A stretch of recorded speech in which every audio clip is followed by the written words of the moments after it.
On today's show, we will break down the standings. The Mavs getting closer to fifth.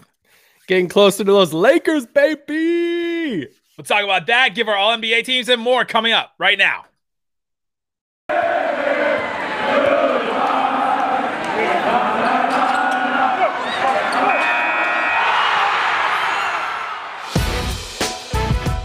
It's the Locked On Podcast Network, your team every day.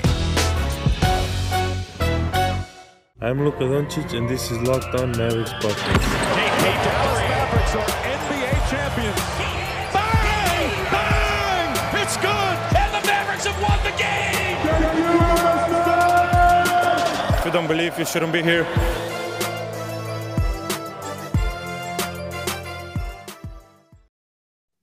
And welcome. You are locked on to the Dallas Mavericks. My name is Nick Angstadt, media member and coordinator for the Locked On Podcast Network. And joining me, as always, my co-host contributor at Mavs.com. The winning wonder, the one more thing king. What you got for me, Isaac Harris? Nick, who did we beat? Who did the Mavericks beat over the last two games? Twice. We hyped this series up how long? For what, a month? It's like, hey, man, we got to look at these games. Got to look at these two games coming up towards the end of April. They could mean huge things when it comes to the standings. Yeah, and then, bam, AD comes back a few days before that. We're like, dang, AD's coming back. We know it's going to be a minute restriction. Just the Mavs luck. Everyone is tweeting, just the Mavs luck. Of course this would happen as soon as AD comes back. He'll come back for these Mavs games. I didn't know if that was imitating the Lakers fans saying, that's just us not getting calls, I mean, come on. Hey, we talked about that, man. That was so weird. But no, I mean, games. The fact that Dallas down by 17 and to come back and win that game by 15, that second half and even that fourth quarter, I think it was my favorite game of the season. I mean, it has to be up there with one of their best wins. I mean, the Jazz win probably is up there, but to be down by that much and to come back and to have Anthony Davis kind of looming as like he's going to be coming back in the second half, right? to take that deficit and then to just look so bad at the end of the first half and then to just totally flip it on its head and just do a blitz in the fourth quarter. It was a clutch game. Like that came down to a clutch game. It was, what was it? Let's see. The Mavs were up by 2 with 4 minutes left. So that was statistically, that was a clutch game according to NBA.com. 5 minutes to go, 5 points. And so the Mavericks took that clutch game, took it to heart, and they ran away with it. And that has to be probably their best win of the season.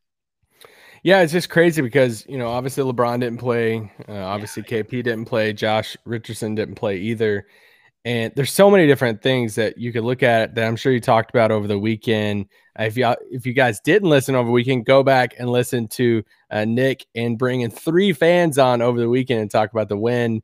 And I have some family in town, so I was celebrating it, but not in pod format, obviously. But just coming back from that to win by 15. But the whole, like even after the game, Luka talking about his comfort in getting double teamed. He's like, hey, I'm fine with it. Like, cool. Like double team me. I will find the anti-Devin Booker. I forgot all about that. But just to see the combination of Luka and Dwight Powell and how just Luka hitting these pinpoint passes, hitting Dwight rolling, and to win a game against the Lakers to where Dorian, Dwight, these guys are your leading scorers. To see JJ Redick, I texted Nick in the fourth quarter. I thought that was one of the underrated things of having Redick in there, having his spacing in there, not just the plays he hit a 3, but just having his space in there to create these, the lanes for Dwight to roll and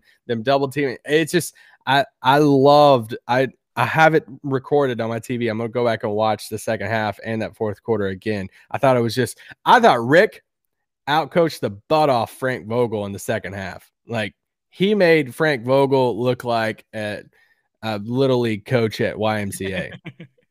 Yeah. We mentioned, if you didn't listen to the weekend pod, we mentioned that Carlisle after the game said that they needed more spacing to help Luka in those traps. The traps were a lot more soft in the second half because of their spacing. He credited that. They were soft also because somebody that there's was other trapping. factors. Yeah, there's other factors to that for sure. But I think the spacing is a good point, and I think I'm making a victory lap real quick. They just spin around in your chair.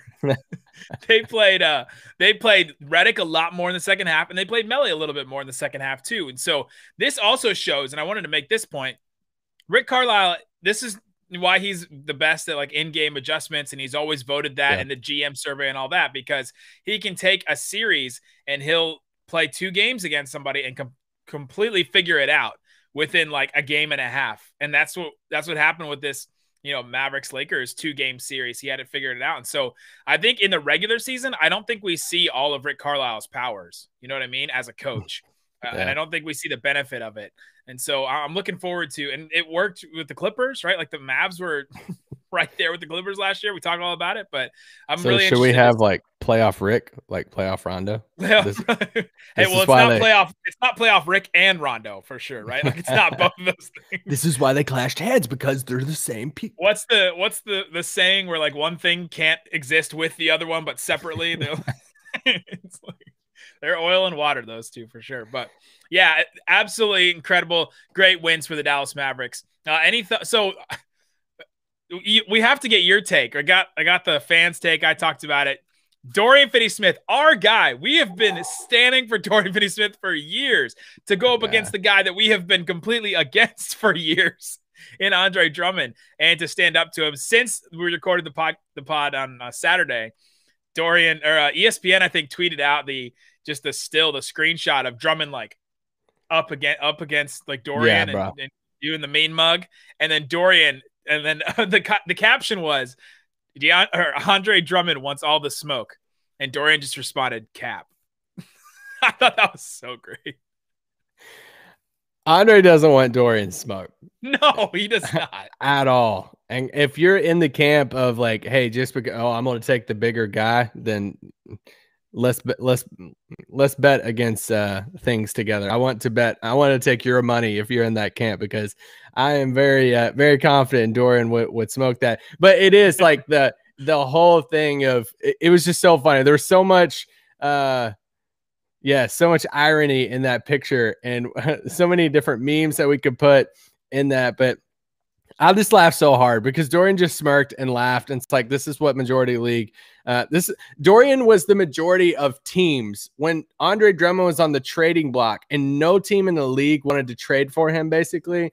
And every team in the league was just turning around, just smirking like, yeah, that you got it. You can stay in Cleveland and ask for your buyout. And I was shocked that Vogel put him back in the game. I was shocked that even when he was getting torched in these he wasn't even trying.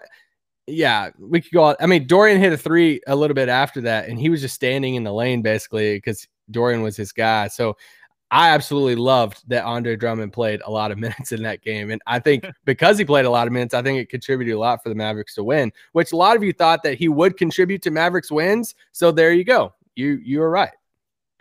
We should mention Montrezl Harrell didn't play in that game at all for not even an injury reason. Weird. Like they're just holding him out for whatever reason, rest or what.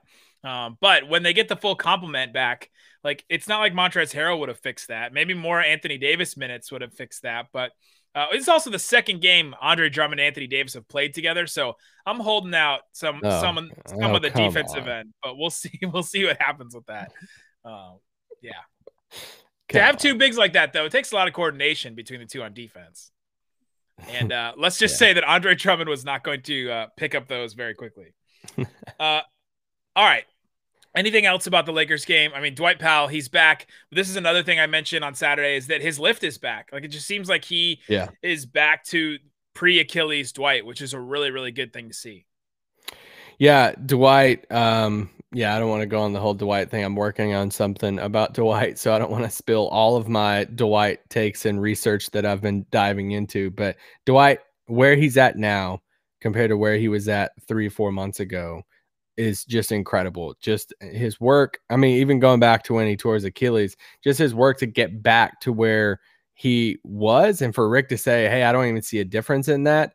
And just the fact for us to accept the fact that I just said fact like 3 times in 2 sentences, but Don't Josh Bowe, I think it was Josh Bowe who tweeted out a series of tweets, and I thought it was just incredible just to go look at and read that it's okay for us just to accept that Dwight is a good role player. It's like when we try to force him into something else, or then we like, oh man, he gets paid, you know, all this different stuff. It's like, let's just accept the fact that he is a solid, good role player. It's when you ask him to do what he's good at, once his role changed, haha, flashback to those days.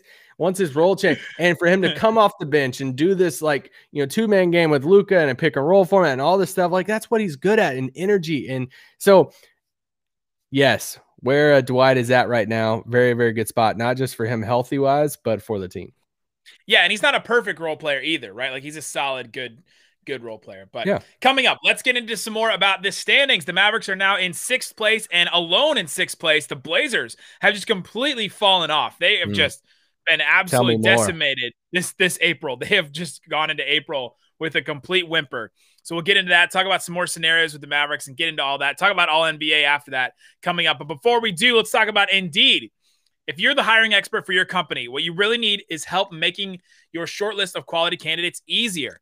You need a hiring partner who makes life easier for you, and you need Indeed. Indeed is the job site that makes hiring as easy as 1, 2, 3. Post, screen, and interview all on Indeed.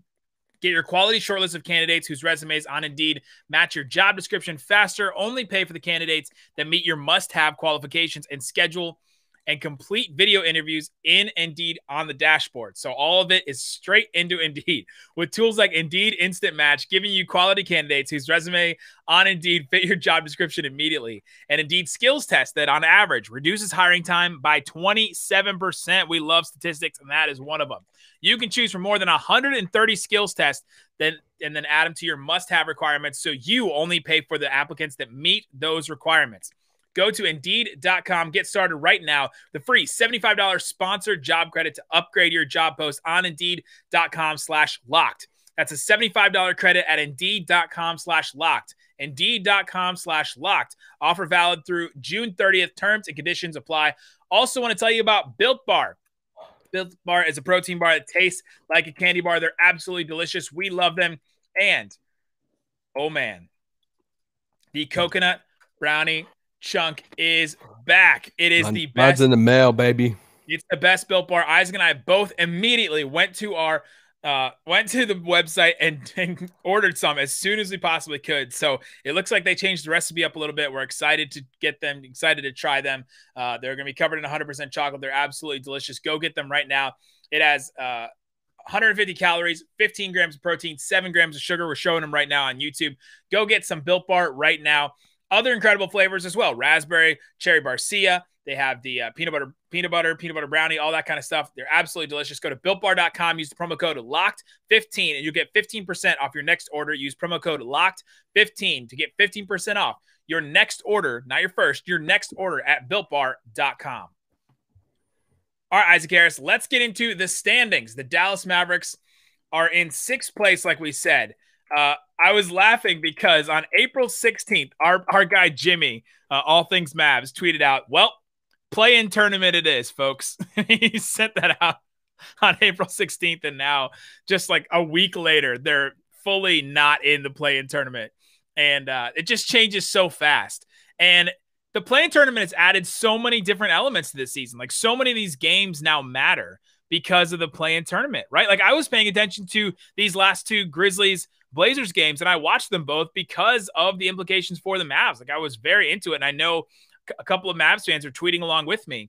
But yeah, it's just, I remember, because once the Mavericks hit 6th, I think it was the moments in franchise history. It's like Dirk, them winning the title in 2011, Luka getting drafted up there, Dirk winning MVP, and then it was like Mavericks 6th. Porzingis trade. Yes, Porzingis trade. Mavericks getting to the 6th spot in the West. I think that was a top 5 moment in franchise history because people freaked out about it. People were very, very excited about being in 6th, but I think it was just encouraging to see for a team that we had been saying like so down on, right? They had just lost some really stupid games. We were really frustrated with them. They weren't playing to the top of their game. Now all of a sudden they've just been gifted this 6th seed, right? Like, the Mavericks haven't even played that well, right? They're 5-5 in their last 10. The Blazers are 2-8 in their last 10.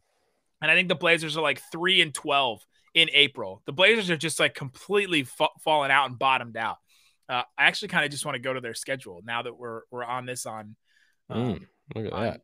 But man, look at this schedule. This Blazers team has just completely fallen out this last stretch. They have 5 straight losses to the Hornets, the Clippers, the Nuggets, and then the Grizzlies twice. Like, this Blazers team has just gifted the Mavericks this 6th seed. And I don't know if they're taking it back. They're healthy. McCollum's playing, Nurkic is playing, but Dame isn't going crazy at the end of games. And it's just like the Mavericks have just taken care of business a little bit here and there and been able to usurp them, I guess, if you want to use that word.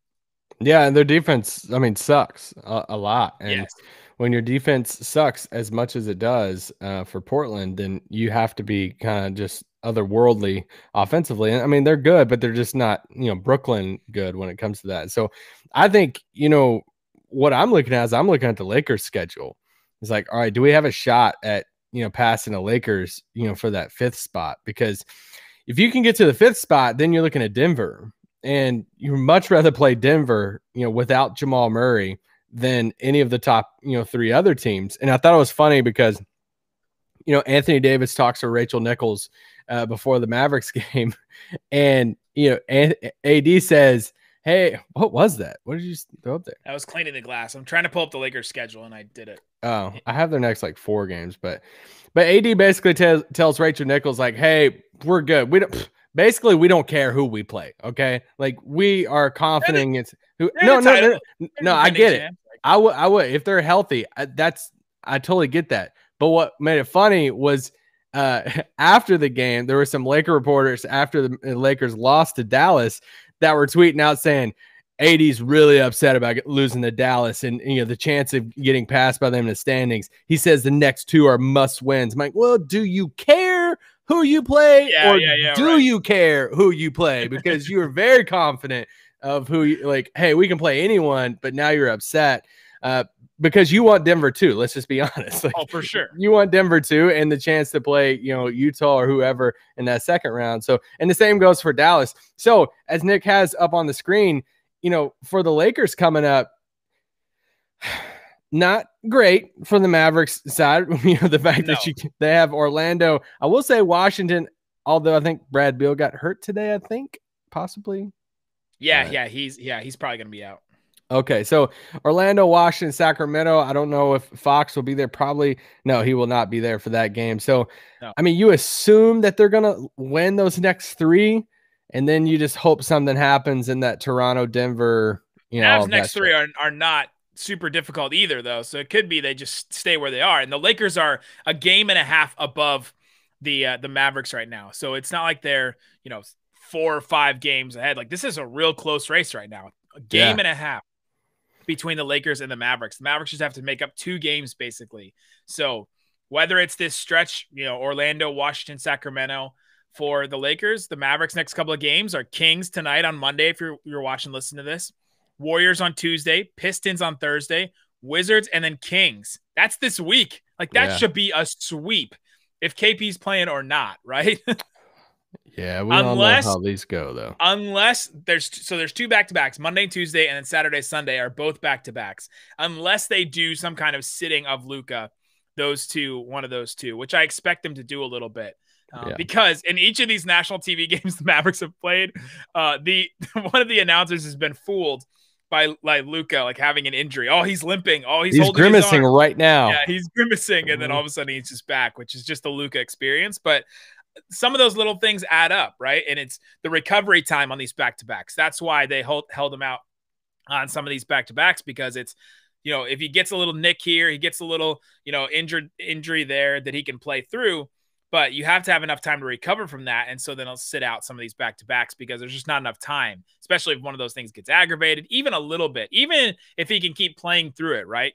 Yeah. But yeah, so that one of those 2 sets of back-to-backs, maybe he sits out for, but still, if he plays, though, all these games should be wins for the Mavs. And will Porzingis' injury affect that any? We don't know. You know, they had him listed as questionable going into that Lakers game.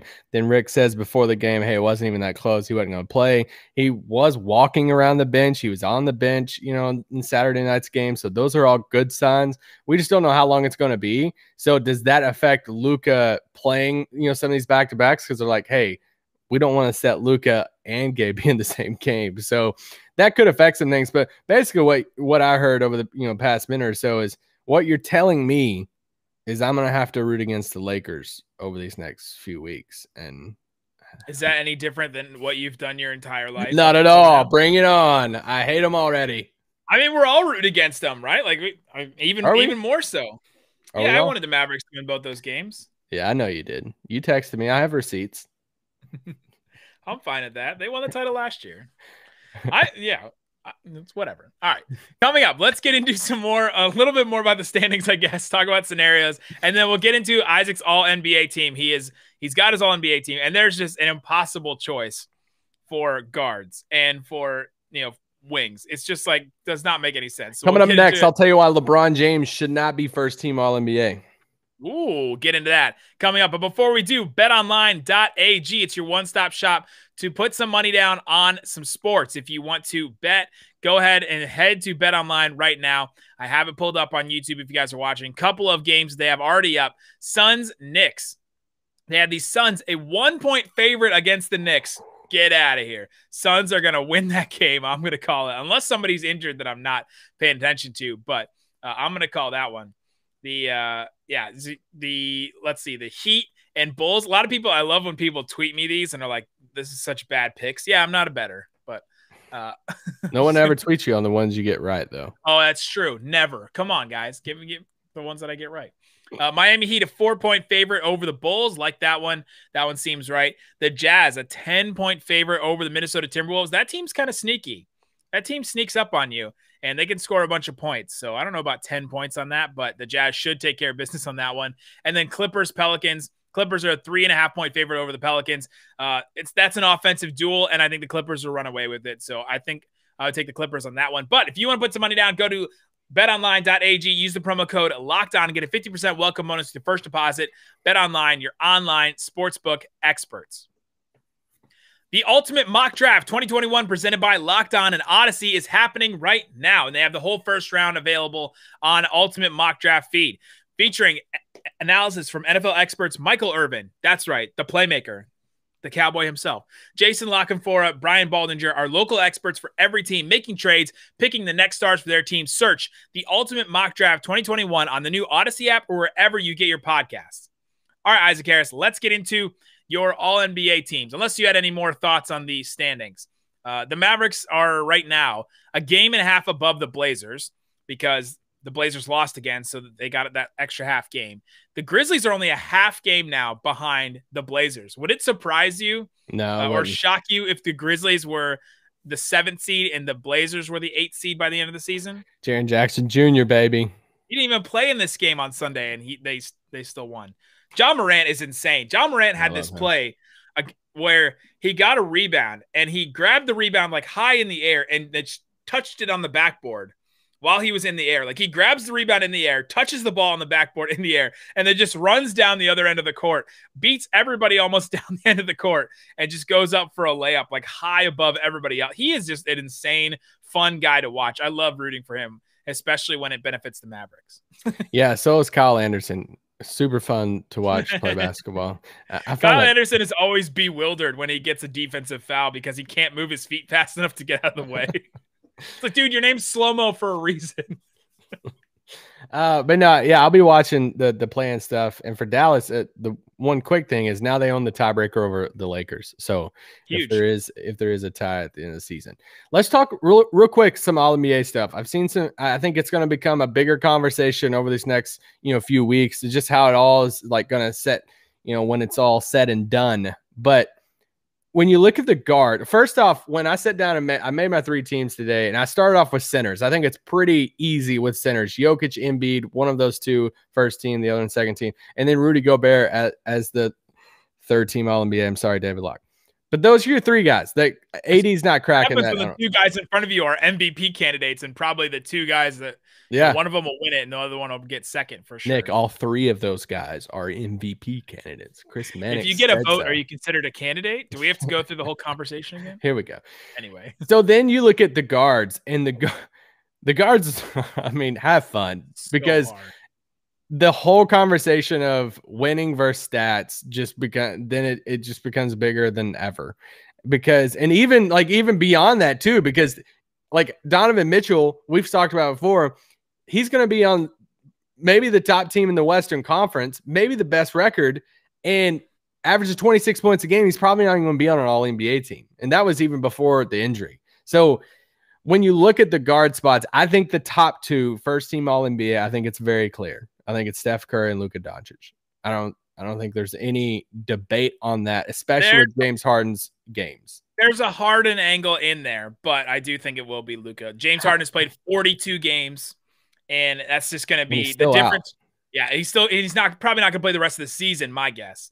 And so even if he does, he'll add 8 games to that and get to 50 games. Luka's at 54 already compared to James Harden's 42. Like, that's just a big difference, especially if it's that close, right? And some of these arguments are like, why does games played matter so much? It only matters when the guys are so close because they're both so incredible and have incredible stats. And I don't even have James Harden on a team because of his games played.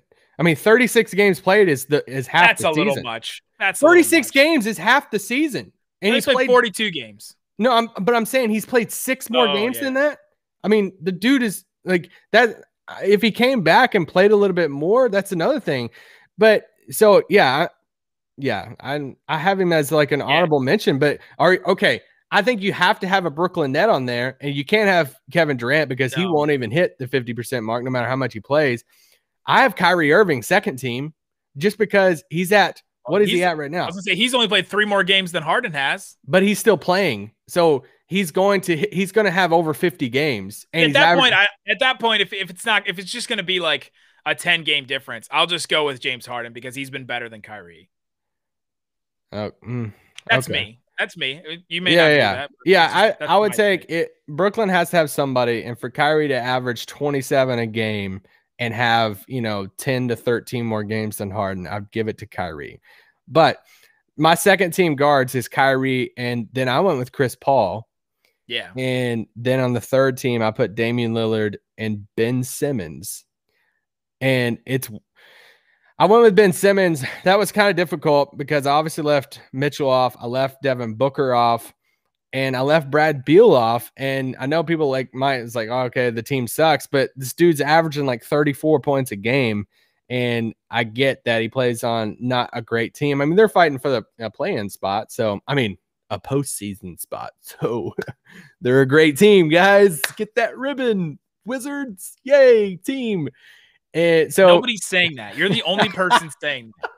I've literally heard no other people say that. Because we're all looking forward to the excitement of it. It'll be great. I know. It'll be fun. Yeah. It's giving the Bulls a reason to live right now. That's true. Even though they're not winning. The Raptors could come back, and the Raptors could be the 8th seed that nobody wants to play. And I'm very excited about the Raptors having to play the Sixers at some point. Ooh. And that'll be really, really interesting. Yeah. Is it bad that I have Julius Randle over LeBron for first team? Randle, first team. 4th in the East. Basically the same record as the Lakers. He's averaging 24 and 12. His percentages are right there. And the record's kind of hard, especially when you have a guy like LeBron missing games. Like, how do you compare the games that LeBron didn't play? And you know what I mean? Like, it's going to so advantage Julius Randle because he's played 19 more games than LeBron and counting. Sure. So he's going to have... What's the win percentage when LeBron plays and when Randle plays? Does that matter? Okay. I think that should matter more than just straight up games played, but... Okay. Well... you have to also put a limit at that. So wait, okay, your first team is Giannis and first team Steph, Luka, Giannis, Randle, and Jokic. Who are the other candidates for forwards? Let's see. I have Kawhi and LeBron on second team. So why not Kawhi over Julius Randle? Kawhi is played 46 games so far. He's still playing. I could hear that. Yeah. 26 points. The team's better, way better than the Knicks are.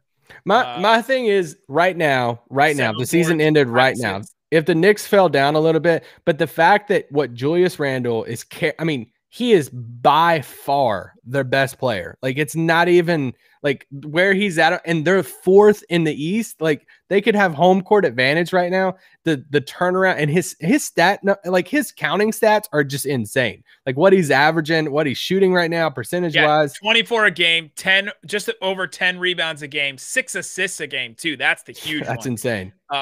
46% from the field, 42% from 3 on 5 attempts per game, 80% from the line at 6 attempts per game on that. His counting stats are wild. I'll tell you what's going to piss me off is if Zion gets it over Randall. Because that won't happen. There's too much Knicks. I know, but I'm afraid that like LeBron will get the first team, and then it's like Kawhi and Paul George or something the second team, and then it's this whole debate of like Tatum, Zion, Julius Randle. Randall's played 60 games. LeBron's played 41. I know. That's why I said a while ago he's almost at 20 more games than LeBron. And that was a huge deciding factor for me of him, what he's done this season. So my third team, and this was the debate for me, was I had Jason Tatum as my other forward spot. And then for me, it was Paul George versus Zion.